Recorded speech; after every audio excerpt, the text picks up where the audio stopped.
Hello guys, this is Blackman Moto again and another video. At nandito muli tayo ngayon sa Bristol Group Lucena upang ipakita po natin yung mga latest model. Kasi may mga bago po silang dumating dito, especially yung ADX 160 na version 2. Available na po yun dito at ipapakita po natin yung mga upgrades na ginawa dito ni Bristol at kung magkano yung presyo ngayong 2024. So ito po yung mga available na big bikes. They have the all new SRK 550. So napakaganda po nitong big bike na to, naked style. Ang ganda ng kanyang headlight. Then yung 400 available din po dito. Then yung Cove 450 available kulay black. Then 600 RC pang adventure. So mga na-feature na natin sila before. So papakita lang natin in case kayo po ay mga naghahanap ng big bike. So available po yan dito sa Bristol Group Lucena. Goods for installment and cash. So ang focus po natin, itong ating bagong ADX 160. So ito po yung kailang version 2 na upgraded. May mga dinagdag dito si Bristol. So alamin po natin yan. So as you can see, aesthetically, napakaganda po ng kanyang design. Talagang pagdating sa pormahan, hindi pa magpapahuli. Ikutin muna natin yung unit bago natin ipakita po sa inyo yung details. So yan po yung kanyang taillight. Mamaya papilawin natin yan. So yan po yung kabuuan ng unit. Kung mapansin nyo, yung kanyang mga sticker na nilagay dito, napaka-minimal lang. May ADX 160 dito, kabilanan, Bristol, yun lang makikita natin dyan. So wala na masyadong itche-boreche na nilagay dito sa Bristol. Napaka-plain lang, and then napaka-ganda nung datingan niya. So ang sukat po ng gulong nyo sa unahan is 110/80 by 14, tubeless yan. At ang ginamit po dito ni Bristol na brand ng gulong is CST. And as you can see guys, hindi siya pang pang dual sport yung kanyang gulong dito na nilagay. Then yung kanya pong suspension ay naka-inverted fork suspension tayo na kulay gold. And at the same time, ito po yung nabago yung kulay. Yung kasi version 1 is kulay black yung kanyang rim. Ito gold na. Kumbaga partner na po doon sa kanyang inverted fork suspension. Then may TCS po tayo makikita dito. At ang braking system niya way beyond this, and at the same time ay naka-ABS po yung ating unahan. Though yung version 1 naka-ABS din. So parehas lang sila na ABS yung unahan. So yan po yung unahan niya. Then sa likod, tingnan po natin yung sukat ng gulong sa likod is 130/70 by 13 tubeless. At tayo po ay naka-dual shock absorber yung kanyang suspension sa likod na may canister. Then ang kagandahan po dito, naka-ABS din po yung ating braking system.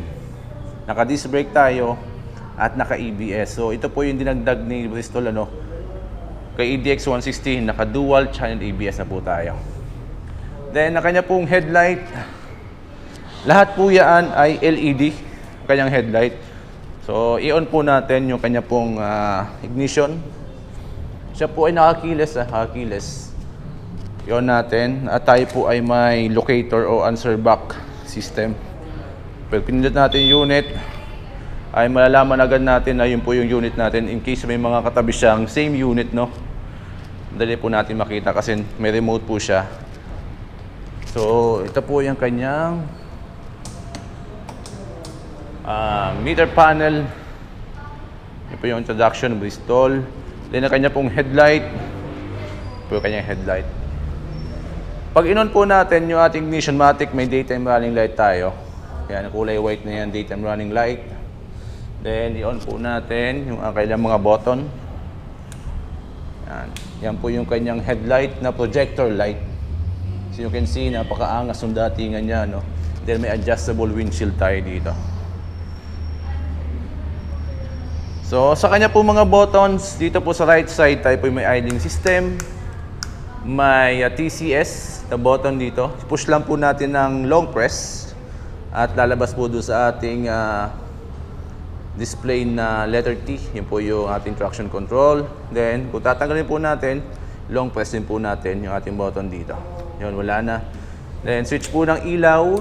Kikita po natin sa right portion. Then yung ating pong starting system na button. Sa left portion naman, makikita po natin yung po ating high and low beam. High and low beam button. Pong ating hazard. Yan, yung pong ating hazard. Alright. Ganda nung pagkakagawa ng dilaw na yun, ano? Design for hazard and ano talaga, turn signal. Kaya kitang-kita kulay yellow. Then, ating pong turn signals. Alright. Yan. Po ating taillight. Yan po yung ating taillight. Lahat po yan LED na. Taillight na yan. Yung ating muffler. May cover naman tayo dito. Kaya safe na safe yung backride natin dyan. So okay din yung dating kanyang pipe, no? Okay na okay yan. Then, of course, sa side pocket, tayo po ay may ano din pala, no? May passing light. Right, may passing light tayo. Side pocket, tayo po ay may ano dito, lagay ng cellphone. At the same time, pwede po tayo mag-charge kasi po yan ay USB ready na. Okay na okay yung ano ito, lagayan. Safe na safe po yung gamit natin dito kasi siya ay may lock. Alright. Ang kanya pong tangke nandito sa unahan. Kagandahan dyan, may kalakihan na 11 liters yung capacity ng kanyang tangke. So itapat lang natin yung ating pong button doon sa ating fuel seat.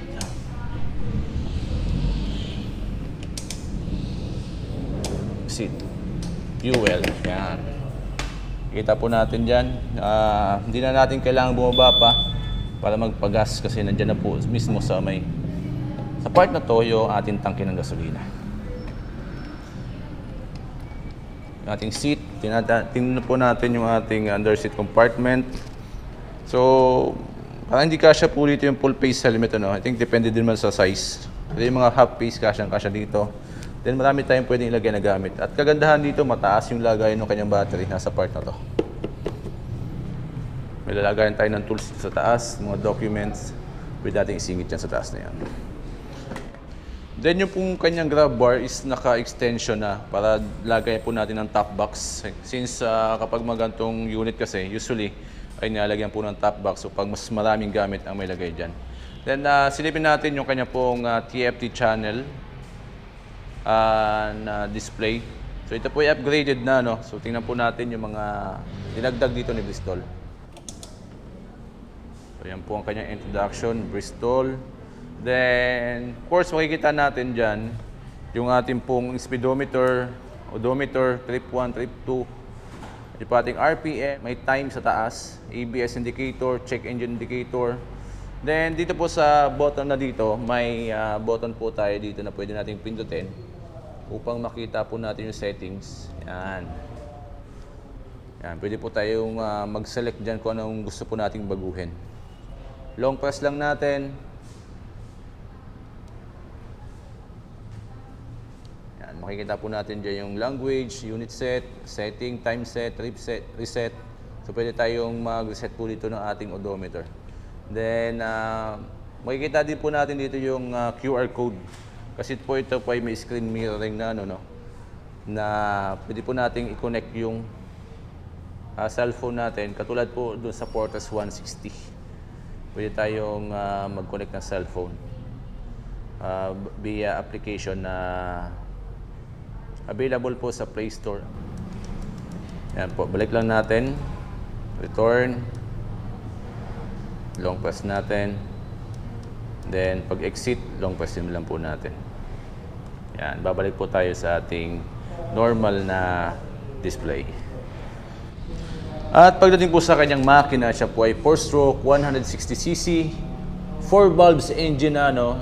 Doon po kasi yung version 1 is naka 2 valves, so expected natin mas malakas yung power ng version 2 kasi po siya ay naka 4 valves.